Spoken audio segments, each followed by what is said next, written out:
Silicon city ಬೆಂಗಳೂರಿನ ಈ yellow line ಮೆಟ್ರೋಗೆ ಸದ್ಯಕ್ಕೆ ಉದ್ಘಾಟನೆಯ ಈ ಭಾಗ್ಯ ಕೂಡಿ ಬಂದಂತೆ ಕಾಣಿಸ್ತಾ ಇಲ್ಲ. ಯಾಕೆಂದರೆ ಪದೇ ತೊಡಕುಗಳು ಉಂಟಾಗ್ತಾ ಇತ್ತು. ಅದಾದ ಮೇಲೆ ಎಲ್ಲವೂ ಸರಿಯಾಗಿ ಇನ್ನೇನು ಯೆಲ್ಲೋ ಮೆಟ್ರೋ ಮಾರ್ಗ ಉದ್ಘಾಟನೆ ಆಗೇ ಬಿಡುತ್ತೆ ಅನ್ನುವಂತಹ ವಾತಾವರಣ ನಿರ್ಮಾಣವಾಗಿತ್ತು. ಈಗ ನಿರೀಕ್ಷೆಯಲ್ಲಿದ್ದಂತಹ ಜನರಿಗೂ ಕೂಡ ಶಾಕಿಂಗ್ ನ್ಯೂಸನ್ನು BMRCL ಕೊಟ್ಟಿದೆ. ಏನದು ಬನ್ನಿ ನೋಡ್ಕೊಂಡು ಬರೋಣ. ಯೆಲ್ಲೋ ಲೈನ್ಗೆ ಕಾಯ್ತಿದ್ದವರಿಗೆ ಮತ್ತೆ ಶಾಕ್.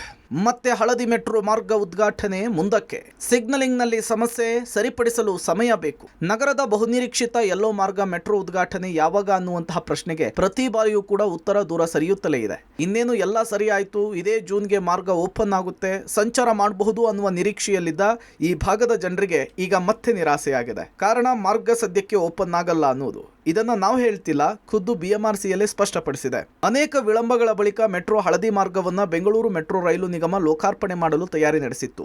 3ನೇ ರೈಲಿನ ತಪಾಸಣೆ ಕೂಡ ಈಗಾಗಲೇ ಪೂರ್ಣಗೊಂಡಿದೆ. ಮೆಟ್ರೋ ರೋಲಿಂಗ್ ಸ್ಟಾಕ್ಗೂ ಕೂಡ ರೈಲ್ವೆ ಮಂಡಳಿ ಒಪ್ಪಿಗೆ ಕೊಟ್ಟಿದೆ. ಅಂತಿಮ ಹಂತದ ಪರಿಶೀಲನೆಯನ್ನ ಶೀಘ್ರದಲ್ಲಿಯೇ ಮೆಟ್ರೋ ರೈಲು ಸುರಕ್ಷತಾ ಆಯುಕ್ತರು ಕೂಡ ಶೀಘ್ರದಲ್ಲಿಯೇ ಬರಬೇಕಿತ್ತು. ಈ ಮಧ್ಯೆ ಉಂಟಾಗಿರುವಂತಹ ಸಿಗ್ನಲಿಂಗ್ ಸಮಸ್ಯೆಯಿಂದಲೇ ಸದ್ಯ ಈ ಬಾರಿ ಮತ್ತೆ ಮಾರ್ಗ ಉದ್ಘಾಟನೆ ಮುಂದೂಡಿಕೆಯಾಗಿದೆ. ಹಳದಿ ಮಾರ್ಗದ ಸಿಗ್ನಲಿಂಗ್ ಕಾರ್ಯದ ಗುತ್ತಿಗೆಯನ್ನು ವಹಿಸಿಕೊಂಡಿರುವ ಸಿಮೆನ್ಸ್ ಇಂಡಿಯಾ ಲಿಮಿಟೆಡ್ ಇತ್ತೀಚೆಗೆ ಸಿಗ್ನಲಿಂಗ್ ವ್ಯವಸ್ಥೆಯ ಪರಿಶೀಲನೆ ನಡೆಸಿತ್ತು. ಆ ಸಂದರ್ಭದಲ್ಲಿ ಸಾಫ್ಟ್ವೇರ್ ಡೇಟಾ ಸೆಟ್ಗಳಲ್ಲಿ ದೋಷ ಕಂಡುಬಂದಿದ್ದು, ಇದೇ ಕಾರಣದಿಂದ ಕಾರ್ಯಾಚರಣೆಗೆ ಅನುಮೋದನೆ ನೀಡಿರಲಿಲ್ಲ. ಹಳದಿ ಮಾರ್ಗದ ಮೆಟ್ರೋ ರೈಲು ಚಾಲನೆಯು ಸಂಪೂರ್ಣವಾಗಿ ಸಾಫ್ಟ್ವೇರ್ನಿಂದ ನಿಯಂತ್ರಿಸಲಾಗುತ್ತೆ.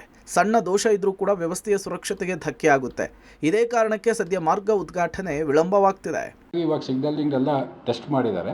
ಇಂಡಿಪೆಂಡೆಂಟ್ ಸೇಫ್ಟಿ ಅಸೆಸರ್ ಅಂತ ಇರುತ್ತೆ. ಅಂದರೆ ಅವರು ಯಾರು ಸಿಗ್ನಲಿಂಗ್ ಕಾಂಟ್ರಾಕ್ಟರ್ ಇರ್ತಾರೋ ಅವರು ಇಂಡಿಪೆಂಡೆಂಟ್, ಅಂದರೆ ಅವರು ಸೇಫ್ಟಿ ಕೊಡೋದಿಲ್ಲ, ಇನ್ನೊಬ್ರು ಕೊಡಬೇಕಾಗುತ್ತೆ. ಸೊ ಹಾಗಾಗಿ ಇವರು ಕಳಿಸಿರೋಂಥ ಎಲ್ಲ ಮಾಹಿತಿಗಳನ್ನ ಅವರು ನೋಡಿ ಅದನ್ನು ಅವರು ಸಿಮ್ಯುಲೇಷನ್ ಮಾಡಿ ಅದರಲ್ಲಿ ಎಲ್ಲರ ತಪ್ಪಿದೆಯಾ ಅನ್ನೋದು ಕಂಡು ಹಿಡಿದು ಅವರು ಹೇಳ್ತಾರೆ. ಸೊ ಹಾಗಾಗಿ ಇವಾಗ ಅವರು ಈ ಇಂಡಿಪೆಂಡೆಂಟ್ ಸೇಫ್ಟಿ ಅಸೆಸರ್ಗೆ ಕಳ್ಸೋಕ್ಕಿಂತ ಮುಂಚೆನೇ ಇಲ್ಲೂ ನಾವು ಕೂಡ ನೋಡಿರ್ತೀವಿ, ಪ್ಲಸ್ ಕಾಂಟ್ರಾಕ್ಟರ್ ಕೂಡ ನೋಡಿರ್ತೀವಿ, ಅದರಲ್ಲಿ ಸ್ವಲ್ಪ ಲೋಪದೋಷಗಳು ಕಂಡು ಬಂದಿದೆ. ಸೊ ಹಾಗಾಗಿ ಇವಾಗ ನಾವೇನು ಹೇಳಿದ್ವಿ ಅದು ಸ್ವಲ್ಪ ಮುಂದಕ್ಕೆ ಹೋಗುವಂತ ಚಾನ್ಸಸ್ ಸುಮಾರು ಇದಾವೆ. ಇನ್ನು ಈ ಸಮಸ್ಯೆ ಬಗೆಹರಿಸುವ ಕುರಿತು ಸುಮಾರು 1 ತಿಂಗಳಾದರೂ ಸಮಯ ಬೇಕಾಗಬಹುದು. 1 ತಿಂಗಳು ಸಮಯಾವಕಾಶದ ಬಳಿಕ ಎಲ್ಲವೂ ಕೂಡ ಸರಿಯಾದ್ರಷ್ಟೇ ಕೇಂದ್ರ ರೈಲ್ವೆ ಸುರಕ್ಷತಾ ಸಮಿತಿ ಪರಿಶೀಲನೆಗೆ ಆಗಮಿಸಲಿದೆ.